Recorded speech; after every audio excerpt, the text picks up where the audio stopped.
पाकिस्तान के यौम आज़ादी की मुनासबत से 14 अगस्त पर ऑन एयर होने वाले निदा यासर के मॉर्निंग शो में मेहमानों की नाजेबा गुफ्तगू ने सार्फिन को बरहम कर दिया। निदा यासर अपनी ला यानी बातों और तबसरों की वजह से अक्सर तनकीद का निशाना बनती रही हैं, लेकिन 14 अगस्त पर ऑन एयर होने वाले प्रोग्राम में इनकी मेहमानों के साथ नामुनासिब गुफ्तगू पर नाजरीन ने अफसोस का इजहार किया है। सोशल मीडिया पर निदा यासर के प्रोग्राम की एक वीडियो वायरल हो रही है, जिसमें उनके साथ बुशरा अंसारी, फैसल कुरैशी और यासर हुसैन मौजूद हैं। इस मौका पर मेहमानों के दरमियान होने वाली गुफ्तगू पर सार्फिन इखलाकियात पर सवाल उठा रहे हैं। सोशल मीडिया सार्फिन का कहना है कि घरों में देखे जाने वाले इस प्रोग्राम में, जो खास तौर पर जश्न आज़ादी के हवाले से था, इस किस्म की गुफ्तगू क्या मानी रखती है? हम अपनी नस्ल को कौन सी इखलाकियात का सबक सिखा रहे हैं? वायरल वीडियो में देखा जा सकता है कि निदा यासर ने कुछ कार्ड उठा रखे हैं, जिसमें से एक पर चारपाई बनी है। इस कार्ड पर तबसरा करते हुए बुशरा अंसारी ने कुछ नामुनासिब बातें कही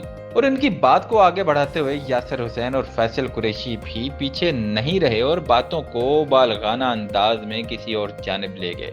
प्रोग्राम के इस हिस्से को ट्विटर और फेसबुक पर शेयर करते हुए सार्फिन की जानिब से खूब तनकीद की जा रही है।